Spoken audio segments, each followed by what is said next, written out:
اقرأ باسم ربك الذی خلق۔ حضرت بایزید بسطامی کہتے ہیں کہ میں نے اپنی ماں کے آگے ہاتھ جوڑے، میں نے کہا امی تجھے راضی کروں یا رب کو راضی کروں؟ تو اپنے حق مجھے معاف کر دے، اللہ کو میں راضی کر لیتا ہوں۔ ماں نے کہا جاؤ پتر میں اجازت دیتی ہوں۔ گئے جنگلوں میں ذکر و فکر میں لگے رہے، تنہائی میں اس کو یاد کرتے رہے، دن رات ذکر کے چراغ روشن رکھے۔ 12 سال گزر گئے حق کی تلاش میں۔ ایک دن واپس بستام کے قریب سے گزر رہے تھے، خیال آیا چلتے چلتے ماں کو سلام کر جاؤں۔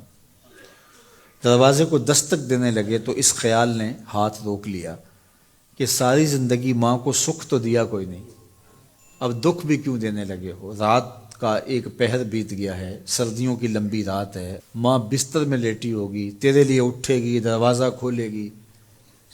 دروازے کے ساتھ ہی لگ کے بیٹھ گئے اور ساری رات کاٹ دی، اس خیال سے کہ ماں کو تکلیف نہ ہو۔ جب سحری کا وقت ہوا تو اندر سے جو نالی آتی تھی اس نالی سے پانی آیا، سمجھ گئے میری ماں تہجد کے لیے اٹھی ہے اور وضو کا پانی ہے، تو فوراً دروازے پہ دستک دی۔ اندر سے آواز آئی بیٹا بایزید میں ابھی آئی۔ مائیں بیٹوں کے دستک کے انداز سے جان لیتی ہیں یہ کس بیٹے کے ہاتھوں کا لمس ہے۔ 12 سال کے بعد آئے، دستک دی، کہا بیٹا بایزید میں ابھی آئی۔ ماں کی تو نگاہیں ہی دروازے پہ رہتی ہیں۔ اللہ اکبر۔ کہتے ہیں کہ ماں نے دروازہ کھولا، 12 سال جنگلوں کی خاک چھانتے بیت گئی تھی، پراگندہ صورت، بکھرے ہوئے بال، پھٹے ہوئے کپڑے۔ میری ماں کی جب نگاہ میرے پہ پڑی تو اس کی چشمان سے موٹے موٹے آنسو ٹپکنے لگے، اور اس نے ایسے ہاتھ پھیلا کے کہا مالک میرا بیٹا بایزید تیری طلب میں نکلا تھا، تو نے ابھی تک اسے اپنا قرب نہیں دیا۔ حضرت بایزید بسطامی کہتے ہیں 12 سال کی ریاستوں سے جو کچھ نہیں ملا تھا ماں کے اٹھے ہوئے ہاتھوں سے مل گیا۔ میں نے کہا مالک میں تجھے کہاں ڈھونڈ رہا ہوں، تو کہاں موجود ہے؟ تو ماں باپ کی رضا اللہ کی رضا کا دروازہ کھولتی ہے۔ جن لوگوں کے ماں باپ ناراض ہیں اور وہ جا کے پیر صاحب کی خدمت کرتے ہیں، اور میاں ماں کے قدم چومو، باپ کی ٹانگیں دباؤ، ان کی خدمت کرو، تمہارے پہلے مرشد وہ ہیں، ان کو راضی کرو، پھر کسی شیخ کامل کی صحبت میں آنا، دیکھو کیسے دل کی بند کھڑکیاں کھلتی ہیں۔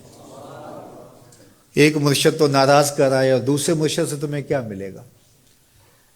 تو راستہ یہیں سے کھلے گا۔ والدین کو کبھی ناراض نہ کرو، والدین کو کبھی دکھ نہ دو، والدین کو کبھی تکلیف نہ پہنچاؤ، اور والدین کو بھی چاہیے کہ اپنی اولاد کو اپنا نافرمان نہ بنائے۔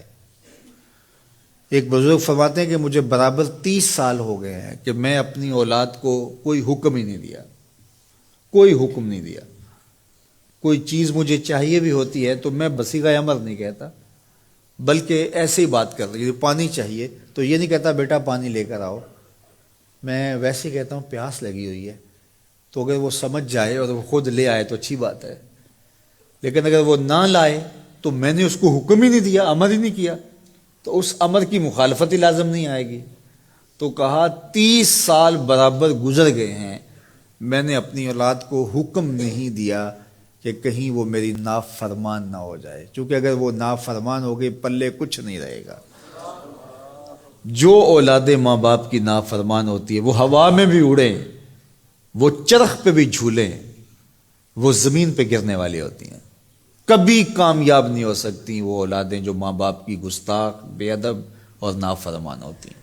وہی اولادیں سرخرو، کامیاب اور کامگار اور بامراد ہوتی ہیں جو ماں باپ کی خدمت کرتی ہیں، ماں باپ کی دعائیں لیتی ہیں۔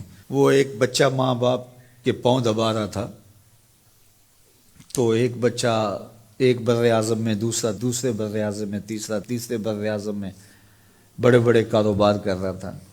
تو کوئی اس کا دوست ملنے آیا، اس نے کہا کہ اس نکمے کو بھی کہیں بھیج دو، فلاں جو ہے وہ یورپ میں ہے، فلاں امریکہ میں ہے، وہاں اتنی بڑی کمپنی اس نے کھولی ہوئی ہے، اس نکمے کو یہاں بٹھایا، اس کو بھیج دو، یہ تو نکمہ کسی کام کا نہیں۔ کہا یہ نکمہ ہی تو میرے کام آ رہا ہے، کہ نکمہ ہی تو میرے کام آ رہا ہے۔